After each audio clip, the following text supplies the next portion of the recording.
Or, depuis 35 ans, le monde a changé, la France a changé, les armes ont changé. Alors, je suis heureux qu'enfin, aujourd'hui, on en tire les conséquences. C'est-à-dire que vous encouragez Charles Millon ce soir, vous lui apportez votre soutien total. C'était en période de croissance, il faut le rappeler. Il est vrai que c'était en période de croissance, mais d'un autre côté, nous avions des difficultés beaucoup plus graves, en particulier en ce qui concerne le moral des militaires. Parce que nous avons fait une loi de dégagement des cadres, et maintenant, il n'y aura pas de dégagement des cadres. On revient aux industries d'armement et sur les conséquences. Le président de la République a dit tout à l'heure dans son intervention qu'il y avait des chiffres un peu catastrophistes qui étaient cités par des experts.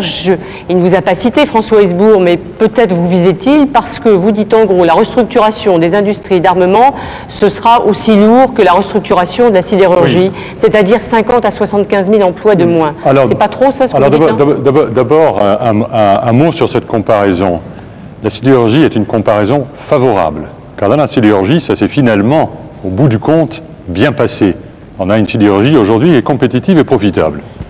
Dans le domaine de la défense, je ne suis pas sûr qu'une telle issue est forcément au bout du chemin. Plusieurs éléments. Tout d'abord, et j'écoutais ce que disait Pierre Messmer il y a quelques instants, tout d'abord, dans l'industrie de défense, comme dans le domaine militaire, il n'y a pas eu de restructuration majeure depuis presque 30 ans.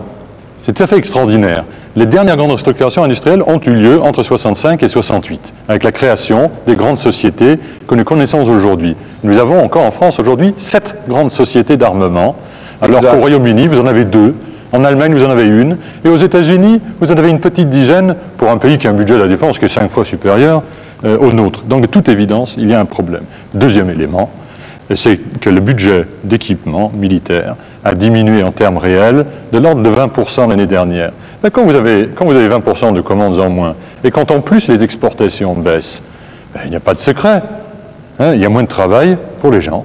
Et comme il y a 300 000 travailleurs dans l'industrie de la défense, si vous divisez le chiffre de 300 000 par un cinquième, hélas, ça veut dire qu'il y a un risque. Ça ne veut pas dire que le risque sera matérialisé, mais il y a entre 50 et 75 000 emplois qui sont à risque. Et M. Patrice Martin-Lalande, député RPR du Loir-et-Cher, vient de produire un remarquable rapport dans lequel il explique que ça coûtera quand même 30 milliards de francs. Il est aussi pessimiste que vous, en gros, quoi. Je crois qu'il reflète un point de vue, j'allais dire, entre guillemets, centriste.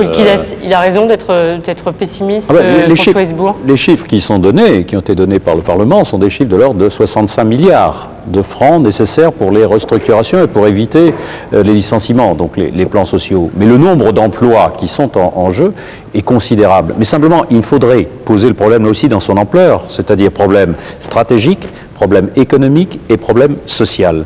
Mais il ne faut pas, dans la situation dramatique de chômage que connaît la France, que l'on passe le problème social comme un problème second. Mais il faut restructurer ou pas ces industries d'armement? Évidemment qu'il faut restructurer. Vous n'avez pas fait, vous êtes deux anciens ministres socialistes, vous avez été au pouvoir. Je voudrais rappeler que plusieurs gouvernements, y compris un gouvernement de droite, celui qui précédait, c'est-à-dire celui où M. Giraud était ministre de la Défense, ont essayé de changer les choses, par exemple chez Dassault.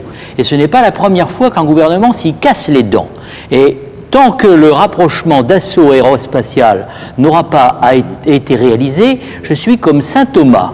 Deuxièmement, oui, parce que c'est un problème particulier. Deuxièmement, la privatisation de Thomson. Et pourquoi est-ce que c'était impossible de s'attaquer à Dassault? Écoutez, vous le savez bien le rôle que Dassault joue dans l'État. D'autre part, la privatisation de Thomson n'est pas une bonne chose. Dans un domaine aussi stratégique, la puissance publique doit conserver ses prérogatives éminentes. Et je crains fort qu'on aille, parce que ces entreprises ont besoin d'être recapitalisées, faire appel à des capitaux étrangers et aller vers un dépècement de nos industries de défense, qui sont un grand atout pour la France à l'orée du XXIe siècle. C'est le seul domaine où l'industrie française soit très en avance par rapport à l'industrie allemande. On va reparler des restructurations industrielles. On reste sur le problème social et éventuellement donc les suppressions d'emplois. Je voudrais juste un mot de Charles Millon sur les inquiétudes, parce que nous avons en direct le maire de Brest qui craint pour les chantiers navals et donc pour des suppressions d'emplois dans sa ville et qui va intervenir. Charles Millon. Sidérurgie ou non? Non, mais très rapidement, quelques réflexions. D'abord, je voudrais dire à François Hesbourg que je le remercie il a reconnu que depuis 30 ans, il n'y avait eu aucune réforme de structure dans l'industrie d'armement. Or, depuis hier, vous pouvez constater que ce gouvernement, dans lequel j'ai l'honneur de m'inscrire, prend les décisions.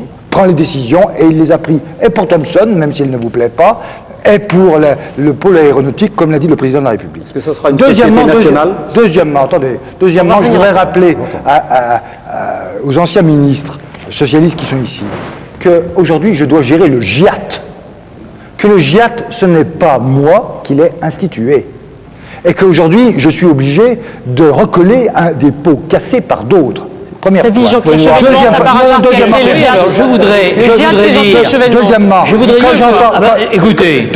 demanderai à répondre. Deuxièmement, quand j'entends parler de recapitalisation, il faut avoir perdu son capital. Or, nous sommes aux affaires depuis 9 mois et on n'a pas perdu le capital en 9 mois. Il y a bien longtemps qu'il aurait fallu recapitaliser un certain nombre d'entreprises. Alors, je le dis très clairement, oui, il y a urgence dans la restructuration de l'industrie d'armement, mais il n'y a pas de sinistrose à avoir, car je voudrais aussi rappeler aux derniers intervenants que 10 000 emplois par an ont disparu durant les 6 dernières années, ce qui fait 60 000 emplois. Jean-Pierre Chevènement, d'un mot, on peut dire, parce que personne ne sait vraiment ce que le GIAT, c'est l'entreprise qui fabrique notamment les chars Leclerc, qui se retrouve aujourd'hui avec en gros 10 milliards de trous, 12 milliards. Tout dépend de rien en tant que calcul. Parce que le maire de Brest est toujours là en attente. Ma réponse est très simple. Je dirais à M. Millon qu'en effet, j'ai transformé en entreprise publique, détenue à 100% par l'État, les anciens arsenaux terrestres. Mais que c'était parfaitement cohérent avec la loi de programmation que j'ai fait voter, qui n'a d'ailleurs pas été respectée, en particulier par vous-même. Que si vous coupez toutes les commandes en matière de munitions, de chars, d'artillerie, etc., il n'y a absolument pas à s'étonner que le GIAT subisse des pertes. Je dirais même que sa transformation en entreprise publique a été la condition pour qu'il emporte des marchés à l'étranger, qu'il puisse faire des acquisitions qui aujourd'hui lui permettent d'être quand même le premier industriel européen dans le domaine des armements terrestres et de voir à long terme son avenir avec un certain optimisme. On reviendra là-dessus, M. Millon. On reviendra sur ces questions-là tout à l'heure. À condition que vous teniez les engagements qui ont été pris à l'époque. Oui. On va aller voir tout de suite M. Maille, qui se trouve donc à Brest, qui est maire socialiste de Brest. Un tiers des emplois dans la région de Brest sont liés à la défense. Alors ça veut dire beaucoup de choses. Ces restructurations, c'est quelque chose qu'on suit de très très près là-bas et qu'on voit arriver avec crainte, M. Maille. Écoutez, l'activité de défense, aussi bien du côté des arsenaux de la marine que du côté des entreprises Thomson, représente l'essentiel de l'activité industrielle de la ville. Donc nous suivons avec beaucoup d'attention, avec inquiétude ce qui peut se passer. J'ai toutefois noté que le président de la République, dans son intervention, a confirmé la construction d'un second porte-avions, a évoqué pour les sous-marins le quatrième sous-marin nucléaire. Donc je pense que donc dans ces entreprises-là... Donc c'est une bonne soirée pour vous plutôt, quoi. Pardon ? C'est plutôt une bonne soirée pour vous, finalement, vous êtes un peu rassuré. Les arsenaux sont là pour construire les armements dont la marine a besoin, me semble-t-il. Donc j'enregistre ce que le président de la République a dit. Je suis par contre inquiet à propos des entreprises Thomson. Nous avons dans notre ville près de 2000 emplois qui dépendent directement de Thomson, dans 5 entreprises différentes, et je ne vois pas très bien quel est l'avenir qui se dessine pour ce groupe, puisque j'entends parler de privatisation. J'aimerais que le ministre nous dise un peu comment il envisage cela. Il me semble qu'il y a là une industrie qui doit rester nationale. Donc vous êtes à demi rassuré. Donc M. Millon, sur Thomson, et cette privatisation qui a été annoncée hier. Permettez-moi d'abord de dire au maire de Brest, que j'ai rencontré tout à fait récemment, qu'il ne faut pas être inquiet pour être inquiet. Car l'arsenal de Brest, je comprends qu'il soit préoccupé, qu'il suive les activités, mais l'arsenal de Brest a du travail pour les années qui viennent. Il le sait d'ailleurs. Et aujourd'hui, le président de la République a annoncé que nous prendrions des décisions qui permettraient aux arsenaux français de continuer à avoir un plan de charge à la hauteur des ambitions. Ça, c'est le premier point. Deuxièmement, Thomson. Oui, on a décidé la privatisation. Car nous souhaitons la constitution d'une industrie européenne de l'armement. Nous souhaitons qu'autour du pôle électronique qui est en train de se constituer, qui s'est constitué en France et qui pourrait passer un certain nombre d'alliances, soit en France, soit en Europe, il y ait la constitution. Attendez, je ne vais pas faire la description d'un certain nombre d'accords qui pourraient se dessiner dans les semaines ou les mois qui viennent. Vous m'accuseriez après de délit d'initié que je serais à l'origine de délits d'initié. Donc, aujourd'hui, il y a un groupe qui va être privatisé. Je souhaite qu'il y ait un groupe électronique qui soit en place. Je souhaite qu'il y ait un groupe aéronautique qui soit en place. Je souhaite que le groupe nucléaire continue à avoir son rayonnement. Et je souhaite effectivement qu'il y ait un groupe électromécanique et mécanique qui se mette en place. Alors, est-ce que ces fusions auront des conséquences sur l'emploi, là, en revanche? J'espère que non. J'espère vous donnez effectivement des engagements. D'une manière générale, M. Millon, je suis dans le domaine de l'économie. Si aujourd'hui je vous disais il n'y aura aucun licenciement, il n'y aura aucune évolution du personnel dans telle ou telle entreprise, ou je me serais mis dans une économie type Gosplan, et dans ce cas-là vous diriez il est vraiment archaïque, ou alors vous diriez il est complètement utopique. Donc je dis simplement ce à quoi je participe, c'est à la constitution de pôles français qui, j'espère, deviendront demain membres du pôle européen d'une industrie européenne de l'armement. Car ce qu'il faut savoir, c'est qu'aujourd'hui, on a à faire face à une concurrence agressive des industries américaines. Pour une raison simple, c'est que les Américains ont eu leur budget de défense qui a baissé, et qu'à partir de ce moment-là, les industries de défense américaines se sont tournées vers l'extérieur et vers les marchés que nous, on exploitait. Et qu'aujourd'hui, on a à faire face à une concurrence énorme et qu'il va falloir que nous nous armions, que nous... Et en rentrant, Monsieur Millon, et en rentrant dans l'OTAN, comme est en train de le faire, je ne suis pas sûr que ce soit la meilleure façon de résister aux Américains, comme vous semblez vouloir le faire. Vous dites que ça n'est pas le Gosplan, mais c'est ce que certains appellent du mécano-industriel.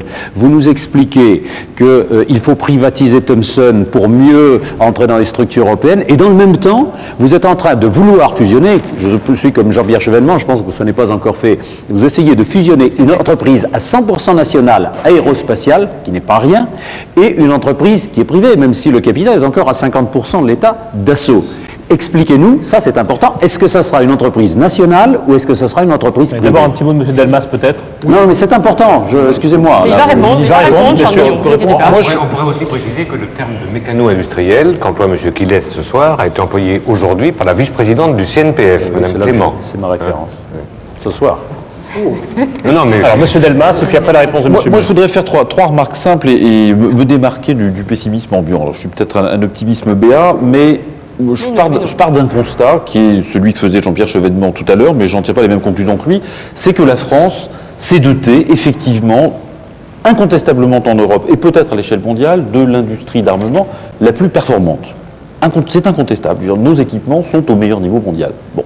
Je constate aussi aujourd'hui que nous n'en tirons pas tout ce que nous pouvons en tirer pour les raisons que disait François Hesbourg, c'est que nos entreprises sont trop petites. Elles ont du mal à exporter, elles ont du mal à fabriquer, et ça n'est pas l'armée française qui va augmenter les séries. Donc je pense qu'aujourd'hui, si nous ne restructurons pas, si nous n'autorisons pas à créer des grands pôles industriels à hauteur de l'investissement fait par la France pendant 30 ans, nous allons effectivement finir par perdre ces emplois. Mais je ne décrète pas aujourd'hui qu'ils sont perdus. Je pense que si nous nous adaptons, ces emplois, non seulement nous allons les gagner, mais nous pourrons en créer. Une deuxième remarque quand même là-dessus aussi, le secteur public a connu de remarquables réussites. Je pense que Thomson n'existerait plus aujourd'hui s'il n'avait pas été nationalisé. Il faut se rappeler dans quel état était Thomson en 1980, comme Renault, comme la sidérurgie.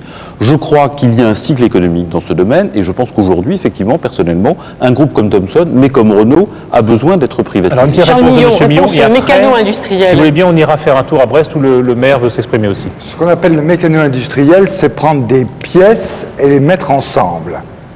L'État n'a jamais fait ça, le gouvernement n'a jamais fait ça. Le gouvernement a fait deux choses.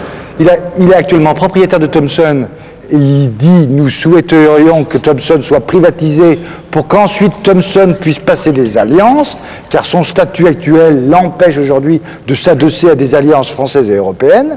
Et deuxièmement, nous souhaitons, et nous mettons tout en œuvre, parce que nous sommes actionnaires d'Aérospatiale, pour que Aérospatiale et Dassault puissent se rapprocher, aller jusqu'à la fusion et former un groupe aéronautique qui ne sera que la base du groupe aéronautique européen nécessaire en face des groupes américains. Donc privé. Donc c'est la privatisation d'Aérospatiale. Attendez, vous préféreriez qu'on échoue.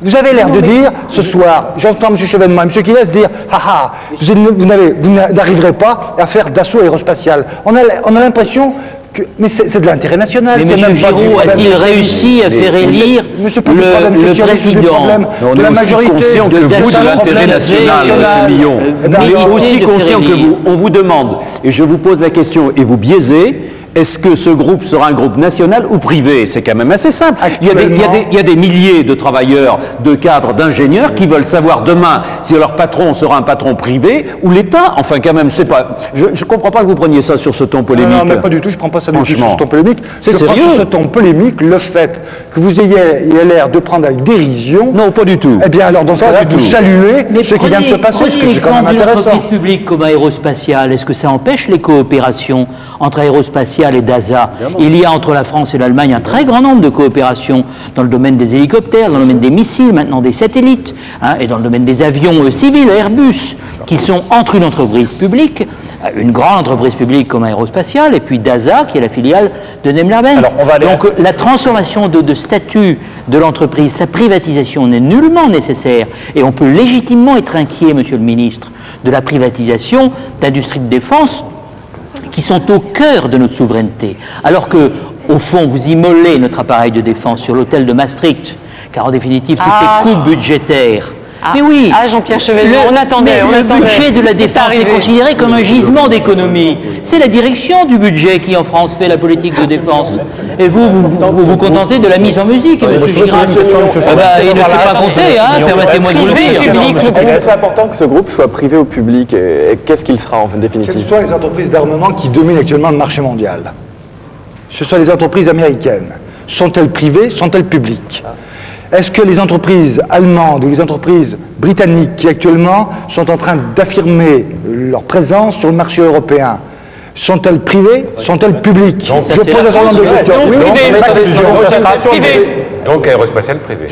Non, ma question, c'est que je dis que l'évolution va vers la constitution de groupes européens et que ces groupes européens devront en fait avoir des structures. Une seconde de patience parce que Monsieur le maire de Brest est toujours en direct. Monsieur le maire. Oui, Monsieur le ministre, est-ce que je pourrais vous poser deux questions? La première concerne l'emploi dans les arsenaux de la marine. Dans le rapport qui a été récemment produit par le délégué général Henri Cons, sont évoquées la faiblesse, disons, de la productivité de ces établissements. Est-ce que il y a, puisque vous dites qu'il n'y aura pas de licenciement, on va maintenir l'emploi, est-ce qu'il y a réellement des options de diversification de l'activité qui permettent de maintenir l'emploi dans les arsenaux et dans les villes concernées, dans les bassins d'emploi concernés?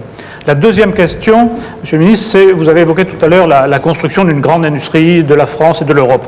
Est-ce que vous pensez que la France a l'intention de défendre l'atout construction-réparation navale dans les ports français? Je vous réponds évidemment oui à vos deux questions.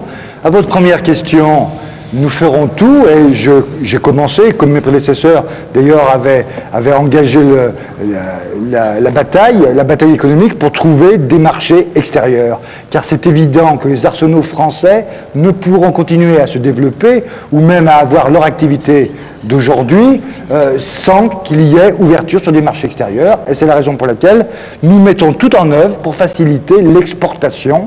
Et que l'un des enjeux de la réflexion engagée aujourd'hui, c'est de savoir comment mettre des structures qui porteront cette exportation des arsenaux. Alors, c'est le premier point.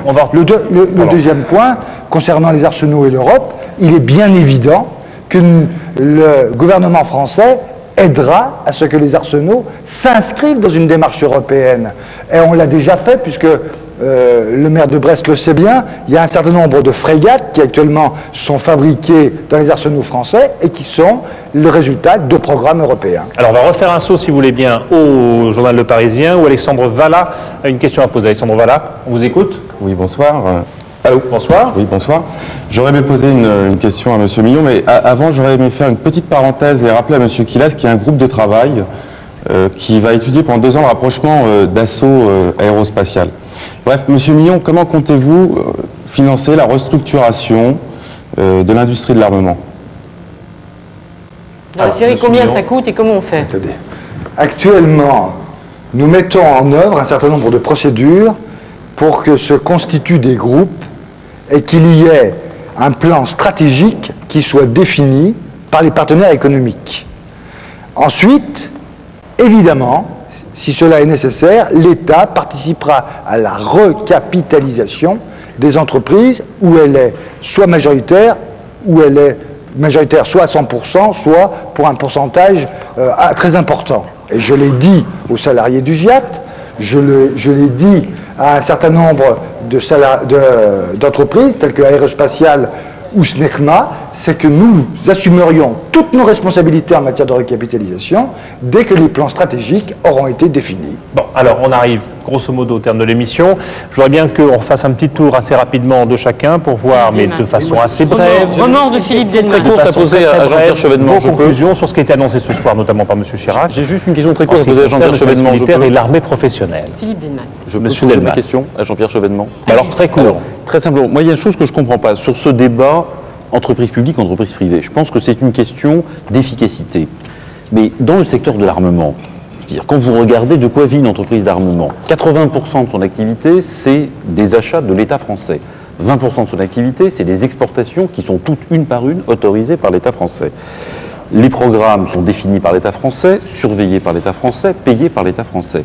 Je veux dire, quelle est la perte de contrôle qui s'exerce lorsqu'une entreprise d'armement est privée?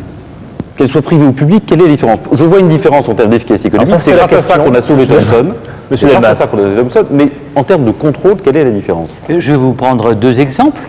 Il y a des entreprises d'armement qui sont aussi des entreprises de communication, qui possèdent des journaux, des chaînes de radio, etc.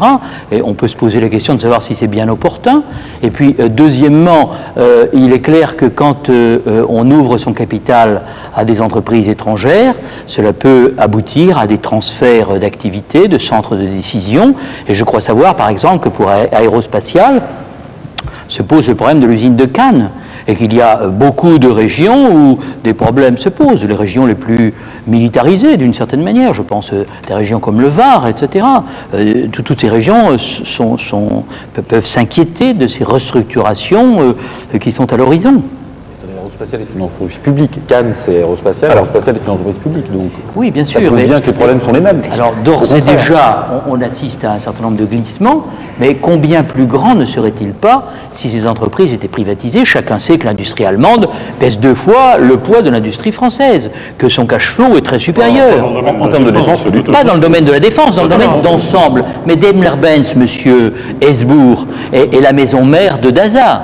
Et Daimler-Benz est la première société allemande. Ça représente des capacités financières considérables. Vous ne pouvez pas le négliger. À partir du moment où vous allez privatiser les industries françaises de défense, vous les livrerez forcément à des restructurations qui se feront autour du plus puissant. Jean-Pierre Chevènement, on le dit depuis le début, le débat ne fait que s'engager. France 2 l'a amorcé ce soir. On va se quitter dans quelques instants. Nous avons entendu des questions posées par les lecteurs du Parisien libéré. Je ne saurais trop vous conseiller de lire demain ce journal. Voilà la une d'ailleurs du Parisien que vous pourrez trouver demain dans les kiosques, le Parisien ou dans sa version aujourd'hui que l'on peut trouver maintenant dans toute la France. Voilà, c'est l'information importante qui est soulignée dans l'annonce de Jacques Chirac ce soir, une armée professionnelle. Dans 6 ans, on me dit qu'il y a encore un jeune, justement, lecteur du Parisien qui a une question à poser. Alors c'est la dernière question du Parisien, il s'appelle Alexis. Alexis Desjeux. Alexis? Je suis donc Alexis Desjeux, étudiant en doc d'anglais, et je voudrais savoir, moi je fais mon service dans 4 mois, et je voudrais savoir à quoi ça va servir que je fasse mon service dans 4 mois si dans 6 ans tout change. C'est mauvaise pioche. C'est un peu mauvaise pioche. Est-ce qu'on peut lui répondre, M. Millon? Il n'a pas de peau, alors. C'est le dernier carré, le dernier des Mohicans. Charles Millon. Entreprise de démoralisation. Du bon courage, quand même. Non, mais j'interroge depuis qu'il aura la chance d'être un dernier à le faire. Comment, en fait, on peut engager une réforme? Car si, dès qu'on engage une réforme, ceci dévalue ce qui était avant, il y a un problème. Là, simplement, le président de la République pose une question qui est très claire. Il le demande aux Français de débattre, de savoir s'il faut maintenir un service obligatoire ou s'il faut aller vers un service facultatif, et il demandera à la représentation nationale de trancher. Mais dans quelques mois. De toute façon, pour que... Il y a plein de gens qui vont essayer de gagner du temps maintenant. Voilà. Ah, ça c'est clair. Mais ce sera en fait de la responsabilité du ministère de la Défense d'empêcher que des personnes veuillent profiter d'un système. Jusqu'en 2002, rien ne change et tout le monde, comme ce monsieur, comme Alexis, fera son service national. Un mot de conclusion de chacun. Très rapidement, si vous voulez bien, monsieur Kiles.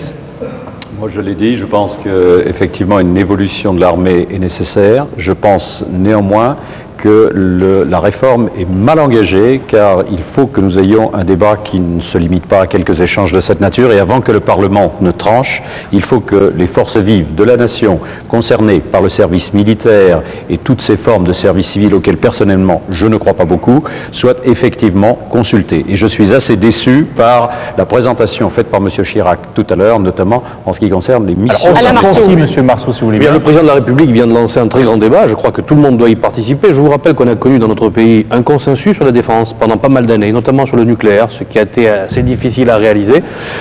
Moi, je crois que ce débat va engager l'avenir de nos enfants, notre avenir, l'avenir de nos enfants. À titre personnel, j'ai bien l'intention d'y participer. Je vais vous dire que dès les semaines qui viennent, je vais organiser en Haute-Vienne, département dont je suis l'élu, un débat où je vais convier les jeunes à venir s'exprimer. Au moins, je saurai ce qu'ils pensent et je pourrai me faire le porte-parole à l'Assemblée nationale lorsque le débat viendra. Jean-Pierre Chevènement, vous allez organiser un débat dans votre département ou dans votre ville de Belfort ? Oui, certainement. Demain matin, d'ailleurs, j'aurai l'occasion de participer à la commémoration du 125e anniversaire du siège. Mais je ne lancerai pas le débat à cette occasion. Je voudrais dire simplement que je suis vraiment malheureux de voir que le consensus sur la défense risque de se briser parce qu'on ne peut pas être d'accord avec une politique qui met en pièces la défense nationale, je souligne, et qu'au nom de la défense européenne, on nous entraîne dans une politique de gribouille. On dit, face aux États-Unis, il faut l'Europe. On regarde nos voisins, ils sont dans l'OTAN. On se rapproche de l'OTAN, on rentre dans l'OTAN, et on se trouve sous commandement américain. C'est vraiment ce qu'on appelle la politique de gribouille, on se jette à l'eau de peur d'être mouillé. Alors, merci Jean-Pierre Chevènement. Pierre Messmer. Monsieur Messmer, en quelques mots. Depuis 30 ans, comme je l'ai dit, la politique militaire de la France était immobile. Bien que depuis 5 ans, le monde ait beaucoup changé. Et c'est pourquoi je suis heureux ce soir que, enfin, on ait décidé de prendre une nouvelle direction, celle qui correspond aux besoins de la France dans le monde tel qu'il est. Alors Charles Millon, vous allez faire, vous, la tournée des popotes, comme l'on dit, organiser un débat dans votre région ? Je vais organiser le débat dans le pays tout entier en tant que ministre de la Défense, et il est bien évident que je souhaite que les Français puissent donner leur avis et qu'ensuite le Parlement puisse s'exprimer dans la plus grande des clartés, car c'est un sujet très important. C'est de savoir comment on va faire vivre ce pacte républicain qui avait pris la forme militaire durant un siècle, qui actuellement prend d'autres formes. Comment est-ce qu'on va être capable de faire vivre ce pacte républicain ? Et tout sera tranché avant l'été ?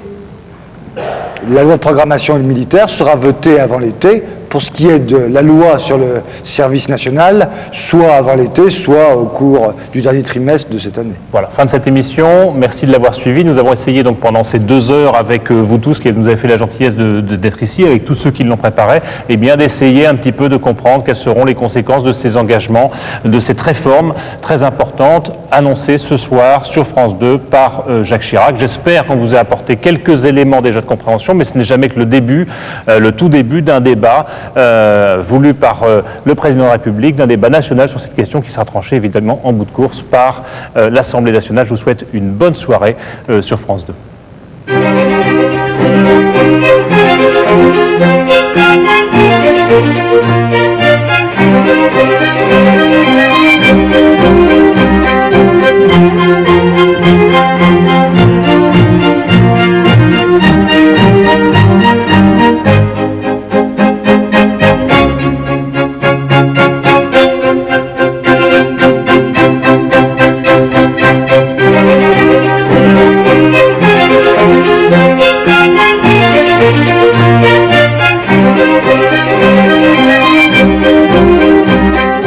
Parce que les légendes sont éternelles, chantons sous la pluie avec John Kelly. À tout de suite.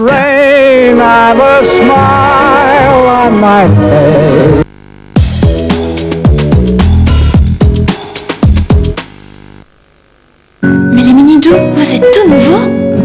À vous les mini-doux. Les nouveaux mini-doux ont une formule plus onctueuse pour être encore plus doux, pour être encore plus frais.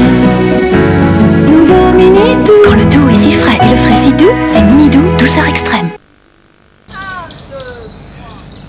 Je suis en panne de voiture. voiture. Garage Martin, 30 20 12 12. Demandez Vincent, chef mécano. Évidemment, chez Mercure, ils ont réponse à tout. Allô, Nicole? Comment je vais le reconnaître, le nouveau président Naoko Sato? Les petits, les grands, les comment? Hein, plutôt urgent, oui. Ok, je me connecte.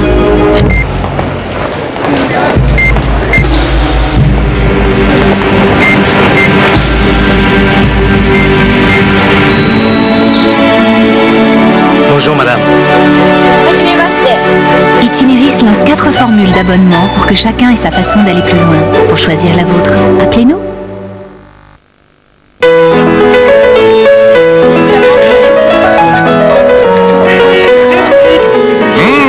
Il est rond ton cousteron. Il a une belle robe.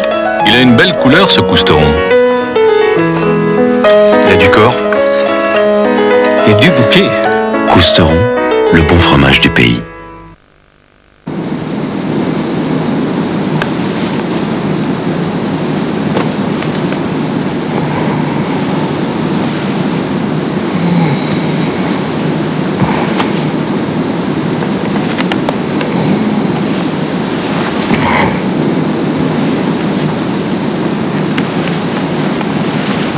Si vous aviez choisi le nouvel espace 180 d'Air France, vous auriez eu droit à un vrai lit dans un espace privatif. Saveur du soir présente de la passion avec l'infusion des fruitiers. Saveur du soir bientôt dans toutes les tasses.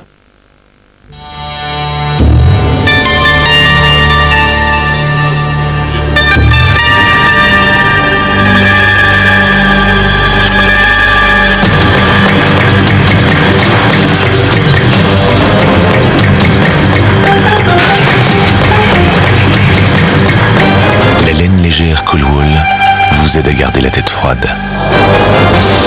Même dans les situations les plus chaudes, faites confiance à la laine signée Woolmark. Manque d'énergie? Supradine, un comprimé par jour pendant 20 jours. Supradine, 11 vitamines, 9 minéraux. Retrouvez l'énergie qu'on aime en vous. Supradine est un médicament réservé à l'adulte. Dans ma vie, l'amour tient une place prépondérante. En cela, je lui ressemble. Je sais ce qu'il aurait dit des matelas dans l'Opilo. Un terrain favorable améliore la performance. Eh bien, la biportance d'un Opilo, c'est exactement ça. Eh oui, même en amour, il faut vivre avec son temps.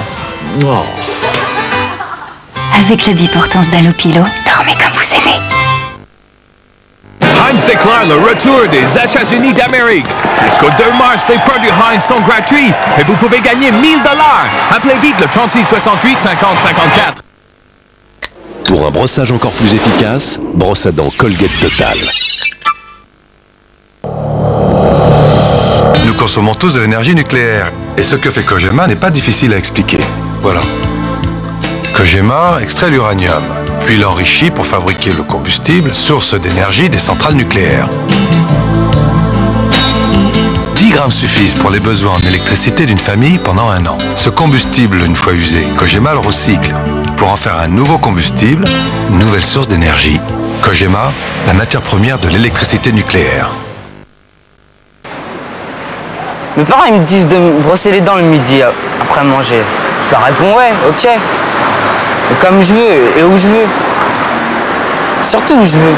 Ouais, surtout. Ouais. Chewing-gum Tony Gomme au xylitol et au calcium.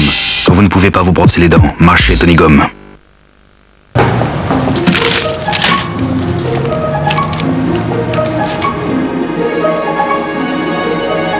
Merde, c'est pas vrai. Crédit Lyonnais, votre banque vous doit des comptes. Poupina, ils font des produits de son pour les bébés. Rien que pour les bébés. Poupina, bébé mérite bien ça. Le Citroën Évasion a été spécialement conçu pour les gens épris de liberté.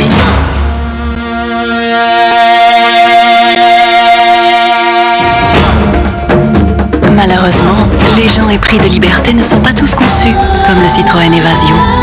Vous n'imaginez pas tout ce que Citroën peut faire pour vous.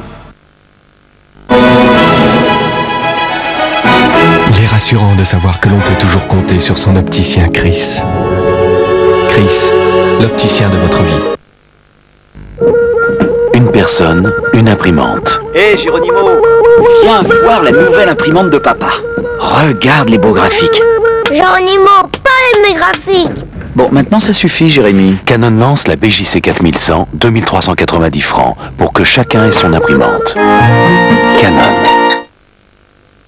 Ah, j'en ai assez de toujours faire la vaisselle. Alors que nous avons un lave-vaisselle. Oui, surtout les œufs. Qu'est-ce que ça accroche? Oh, je sais, mon cher, les œufs, c'est vraiment terrible. Mais enfin, essayez dose Somate Supra. Avec la dose Somate, plus besoin de prélaver. Plus besoin de prélaver? Oui, avec ses agents antiprotéiniques, Somate détruit les traces les plus tenaces. Œufs séchés, gratins. Regardez comme ça brille. Ça donne faim.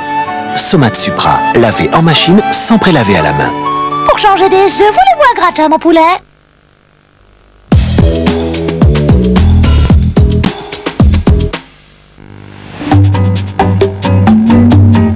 Fnac, agitateur depuis 1954. Il est possible que la création d'Internet soit aussi importante que l'invention du téléphone ou de la télévision. C'est dire, oui mais Internet, cette toile d'araignée électronique aux dimensions du monde, qu'en fera-t-on, le meilleur ou le pire? De la culture ou du porno? Un service public ou du commerce? Débat avec entre autres Dominique Nora, Jean-Marie Pelt, Joël Deronay et Paul Virilio. Bouillon de culture, Internet pour le meilleur ou pour le pire, c'est vendredi après Maigret sur France 2.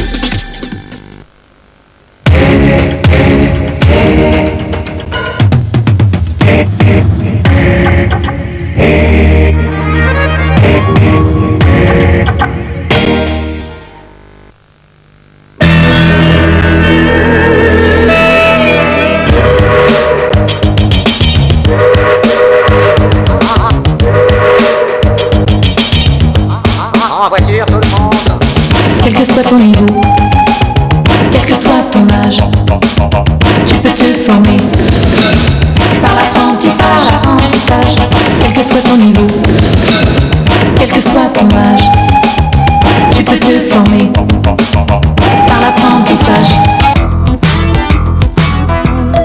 L'apprentissage, c'est une chance d'apprendre autrement pour les non-bacheliers. L'apprentissage, c'est aussi la possibilité d'accéder à des niveaux supérieurs. L'apprentissage, c'est une entreprise pour connaître toutes les ficelles d'un métier. L'apprentissage, c'est un diplôme, un salaire et la certitude de trouver un emploi. Les artisans forment 6 apprentis sur 10 dans tous les métiers. L'automobile, le bâtiment, l'alimentation, les services, la coiffure, les métiers d'art. Ils mettent toute leur expérience au service de tous les jeunes. En voiture, tout le monde. Quel que soit ton niveau, quel que soit ton âge, tu peux te former par l'apprentissage, quel que soit ton niveau, quel que soit ton âge, tu peux te former par l'apprentissage. En voiture, tout le monde. L'apprentissage, un ticket pour l'emploi.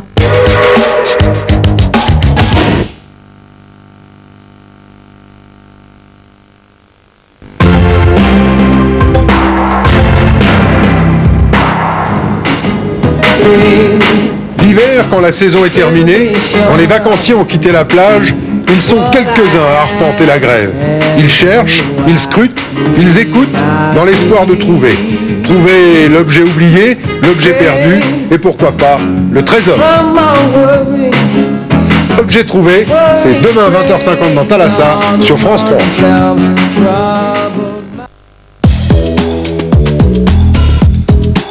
Le classique, il y a tellement de choses. Et tu ne sais jamais quoi acheter, j'étais comme toi. Alors tu dis que là, tout y est. Trésor classique. Oui, tous les airs que tu veux retrouver et plein d'autres. Une vraie discothèque dans un coffret. 4 CD, un livret, une grande marque. Un prix incroyable. Ton trésor classique. Non, à ce prix-là, je te l'offre.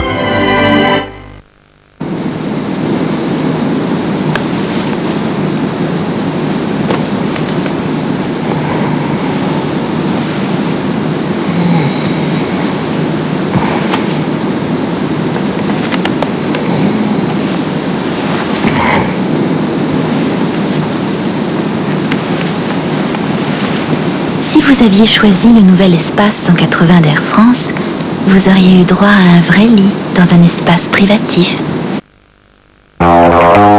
Si vous aimez la musique, si vous aimez jouer, si vous aimez gagner, c'est facile. Sur Europe 2 de 7h à midi, le jeu facile, c'est un vrai jeu d'enfant.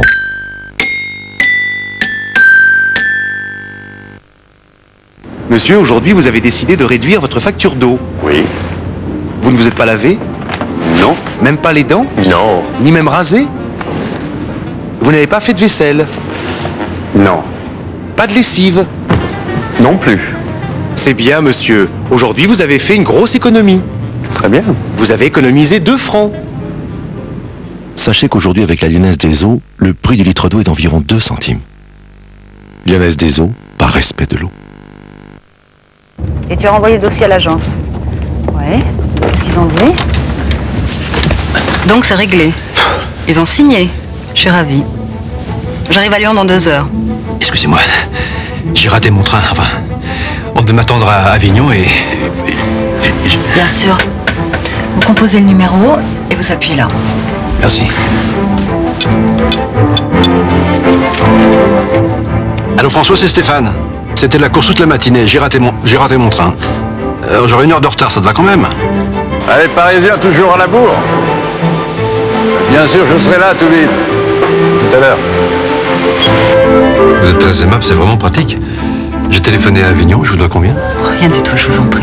Bah, j'ai téléphoné à l'autre bout de la France, ça doit être cher ces machins-là. Si vous voulez tout savoir, moi j'ai un abonnement SFR premier.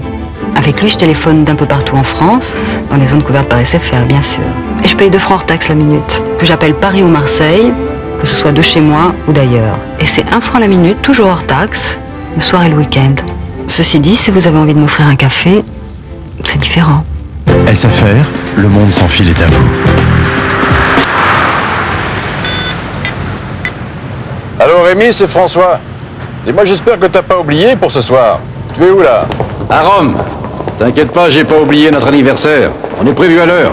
Si j'ai bien compris, moi la plupart de mes patients sont dans Paris. Il me faut donc l'abonnement SFR proximité. C'est ça? Exactement. Vous avez tout compris. Ça marche par département. Et pour Paris, j'ai droit à Paris et sa banlieue. Donc je paye 145 francs par mois et 2 francs la minute quand j'appelle depuis mon secteur. Hors taxe, bien sûr. Oui, mais alors, quand je viens à Avignon, ça marche plus. Mais si, bien sûr. Mais vous paierez 4 francs la minute. Et le week-end, c'est toujours 1 franc. Hors taxe. C'est très malin, votre truc. Je voyais ça beaucoup plus compliqué, moi. Si vous n'avez pas tout compris, n'hésitez pas à me passer un coup de fil. Sans fil.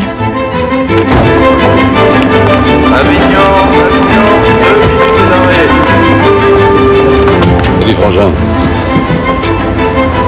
Allô, Anne? Vous voyez, je n'ai pas perdu de temps, je suis encore dans la boutique. Vous pouvez m'appeler si vous voulez sur le 09 12 39 76. Peut-être à ce soir. Cette année, Steph, c'est ton gâteau préféré. Alors merci. Bon alors, on les souffle. On les souffle là.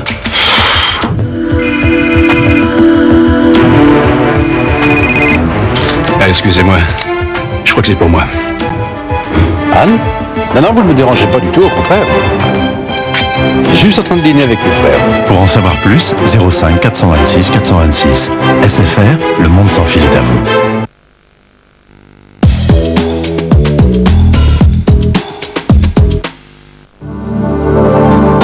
Retrouvez toutes les couleurs du cinéma avec ACFA HDC. Rien n'échappe à ACFA. Branchet beurre blanc, rail beurre noir, escalope beurre noisette. Le gentry? Qu'est-ce que tu fais dans ma cuisine avec ton huile? Une omelette, tu goûteras ça, c'est formidable. Foie de coff, à l'huile ou au beurre avec Bourvil et Fernandel, c'est rien que du bon. Du rire authentique, pas du rire fast-food, hein. La preuve, c'est mijoté avec amour par Gilles Grangier. Alors dimanche, pour une soirée aux petits oignons, c'est sur France 2 que ça se passe. Je vais peut-être avoir ma 2e étoile, les gars.